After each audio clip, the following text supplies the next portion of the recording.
à tous, bienvenue sur la chaîne Math G Suite, donc la chaîne où je vous parle de G Suite et notamment dans cette vidéo je voudrais vous parler de la célèbre fonction la VLOOKUP dans Google Sheet. Alors il faut savoir que ça fonctionne exactement de la même manière dans Excel. L'intérêt de cette fonction, c'est qu'elle vous permet de fusionner deux listes, hein, ou en tout cas de récupérer dans une liste des informations que vous n'avez pas dans une autre à partir d'un critère de recherche. Donc c'est vraiment très intéressant comme fonctionnalité. Je vous ai parlé précédemment dans une autre vidéo de la fonctionnalité match et index qui peuvent permettre de faire du VLOOKUP ou l'équivalent tout au moins, d'aller chercher des informations dans une autre liste et de ramener la valeur dans la liste sur laquelle vous travaillez. Donc voilà, c'est également une fonctionnalité qui permet de comparer des listes et d'en assurer l'intégrité ou de s'assurer de l'exhaustivité des informations d'une liste envers une autre. Donc très très utilisé dans le quotidien. Donc on va voir ça tout de suite. Donc nous voici dans Google, à Google Sheet, où j'ai préparé un tableau par mesure d'efficacité. Donc comme vous le voyez, Google a livré une petite nouveauté récemment et on a enfin les menus en français. Donc ça va simplifier un peu notre travail de reconnaissance. Donc comme je vous l'ai dit dans une précédente vidéo, j'aime bien présenter les choses proprement et donc mettre les couleurs qui vont bien quand ça va bien. Donc la VLOOKUP, c'est ce que je vous ai dit en introduction, va permettre de réconcilier deux listes. Donc là on voit une liste de personnes avec des notes et des villes. Bon, tout ça c'est du fictif, hein, j'ai tout inventé. Et on va vouloir chercher, confirmer que ces trois personnes-là sont bien présentes dans la liste initiale. Donc, comme pour toutes les formules, on va commencer, égal VLOOKUP. Donc là, on voit que on nous le propose et on va donc afficher l'aide. Donc la clé de recherche, on va chercher la fonction Paul, enfin la valeur de Paul. Dans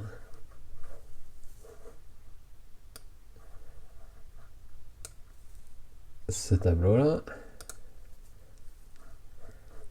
alors oui, forcément, si je ne mets pas un point virgule, il ne va pas apprécier.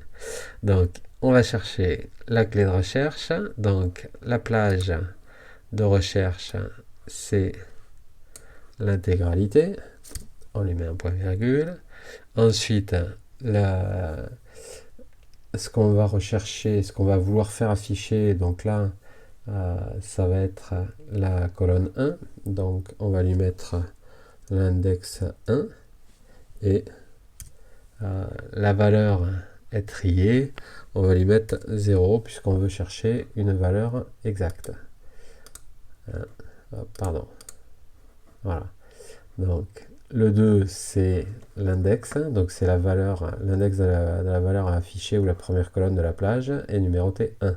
Donc le tableau, et c'est là un peu la faiblesse du VLOOKUP, c'est que le tableau va être, s'il a 3 ou 4 colonnes, on va tout le temps rechercher dans la première colonne. Ok. Et on va chercher dans les colonnes de gauche à droite. On ne va pas pouvoir revenir en arrière ou inversement. Donc, on cherche dans la colonne et le trié, c'est facultatif, mais c'est la valeur la plus proche. Indique si dans la colonne dans laquelle on veut effectuer la recherche, si elle est triée, et auquel cas ce serait la valeur la plus proche qui est utilisée comme clé de recherche. Donc ça c'est voilà, on va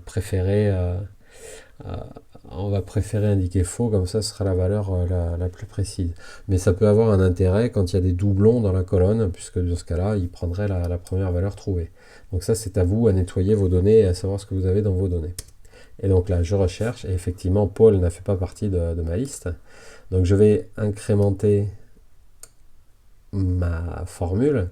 Mais là, attention, parce qu'en incrémentant, on voit que le tableau s'est déplacé. Si je prends dans cette valeur-là, c'est A1, c'est 8.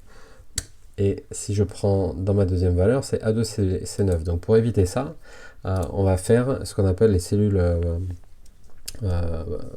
fixes. Et donc on va aller mettre des dollars sur le numéro de ligne. Comme ça va permettre d'éviter l'incrémentation du numéro de ligne. Et comme on va sur une incrémentation de haut en bas, une incrémentation verticale, il n'y a pas de souci à laisser les lettres flottantes, puisque de toute façon, elles ne vont pas bouger.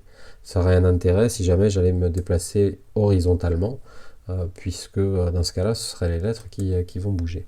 Et donc là, on voit bien que j'ai maintenant la même référence en termes de tableau. Et sachant qu'il me ramène une valeur, c'est qu'il a trouvé cette valeur dans mon tableau d'origine. Donc ça me permet de confirmer que la valeur est bien existante.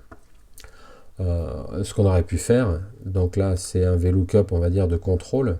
On aurait pu tout à fait inventer un VLOOKUP qui nous permet de rapatrier ici la note. Donc on n'est pas forcément dans le même fichier, hein, mais on peut imaginer d'être dans des onglets différents, on peut imaginer tout un tas de scénarios. Donc ce qu'on va faire, c'est qu'on va copier cette valeur-là pour nous éviter cette formule-là, pour nous éviter de la reprendre, d'accord, mais de simplement la modifier. Donc je vous engage vraiment à faire ce genre de choses, d'historiser un peu vos balbutiements pour permettre de les retrouver plus rapidement. Donc là, je cherche toujours la valeur E2, tout à fait. Je la cherche dans ce tableau-là. Et donc là, ce que je peux faire, c'est que je lui dis, je la cherche dans le tableau, et je lui demande non plus de me rapporter la première colonne, mais la deuxième colonne. Donc je lui mets un 2 ici. D'accord? Et donc là, effectivement, il n'a pas trouvé la valeur. Donc on incrémente, et là, qu'est-ce qu'on voit? Qu'il trouve une valeur. Alors, la subtilité ici, non, c'est bon. C'est 21, 22. Ici, j'ai utilisé une fonctionnalité qui est à Random Between, qui est une fonctionnalité très volatile, puisqu'elle va être recalculée à chaque fois que la feuille est recalculée. Donc là, si je fais entrer, il ne se passe rien.